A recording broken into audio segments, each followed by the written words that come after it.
Hi friends, good morning, welcome to my channel. तो मु last class रे आपन को आरोह पद्धति अवरोह पद्धति विषय डिटेल्स कही। तो जदि देखी ना निहात जाई प्लेलिस्ट रे आपन देखि परिबे जे मैथ पेडागोजी रो तीन तीनटा यूनिट रे आपनकर नोट्स रही माने मु डिटेल्स कही से विषय बुझी परिबे। तो आज रही कौन ना विश्लेषण पद्धति। विश्लेषण पद्धति कौन गणित आम केमती आप्लाय कर उपयोगिता कौन अच्छी सीमितता कौन रही कौटी आप व्यवहार करेंगे से विषय डिटेल्स कहि। तर वीडियो चलते स्टार्ट करवा डेरी न करी निहाती आप एंड तक वीडियोटा देखिए। ओके, चलते डेरी न करी आज वीडियो आम स्टार्ट करवा। ओके, विश्लेषण अर्थ हूँ माने भाग भाग करवा माने जेकोसी समस्या को आम माने अनेक गुड़िए अंश बा भागर परिणत करदेला तार समाधान करने को आम विश्लेषण बोली कहबा। माने कौन एक समस्या को माने भाग भाग कला गोटे गोटे अंश को आम विश्लेषण करवा तर्जमा करवा तापर जाकि सॉल्यूशन बाहर करने को आम कहबा विश्लेषण पद्धति। तो आम देखा चलतु माने अरे एग्जांपल कौन मो डिटेल्स सबुत आपको एग्जांपल नहीं बुझे तो एथर मुझे एग्जांपल नहीं कहीदेवी। गोटे आप गोटे प्रमाण कर आसती जमी कहली A by B equal to C by D बा A B equal to C D होते आम प्रमाण करवा 2ac minus 2b square by B equal to C square minus 2bd by D. मैंने किसी दत्त थी नहीं आपड़ किसी प्रमाण करेंगे। बुझीपारे कौन कहली दत्त आपणकर किसी थी नहीं आप प्रमाण करेंगे।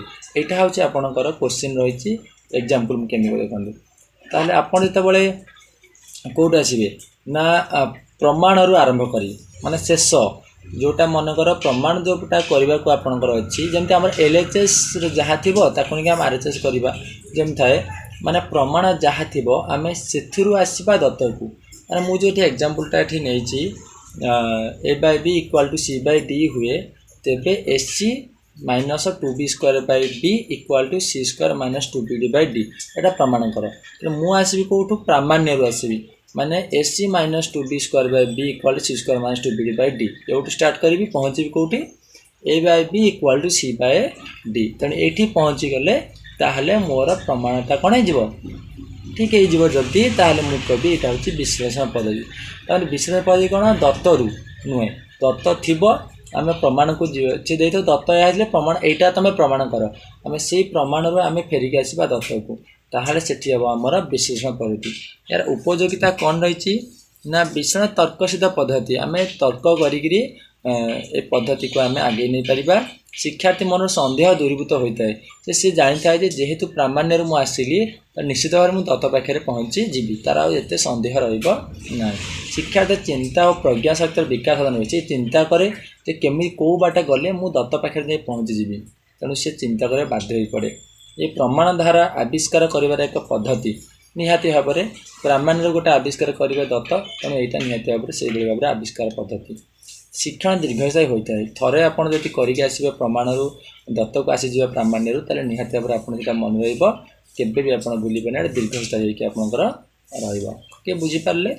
यहाँ थी आपणकर उपयोगिता। एवं जावा सीमितता सीमित कौन ना गोटे कौन रही विश्लेषण पद्धति परिश्रम साध्य अटे जो आप प्रामाण्य दत्त को आसवे निहाती भाव में बहुत गुड़े आपंकर फर्मूला किसी बेस करके किसी स्टेटमेंट को लेकिन हो एगुड़ाक नहीं आप मन थी सहज आप दत्त पाखे पहुँची पारे। तेणु यहाँ बहुत परिश्रम करा पड़ो।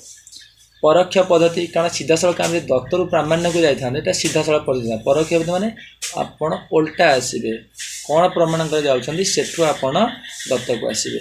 ओके, शिक्षक शिक्षार्थी मान विशेष गणित जगत दक्षता पर यह पद्धति निर्भर करे। दक्षता जड़े थिले सी आसिक पहुँची पार मूल जगार ना पहुँची पार ना। बुझीपारे से दक्षता शिक्षार्थी दरकार शिक्षक दरकार जमीक सी कौन कर प्रामाण्य आसिक दत्त पाखे पहुँचब। यहाँ थिला आपणकर विश्लेषण पद्धति। नेक्स्ट वीडियो आपको संश्लेषण पद्धति विषय आनिबी। तो वीडियो भल लगे तो लाइक शेयर सब्सक्राइब करेंगे बहुत सारा फॉलो करेंगे। Thank you.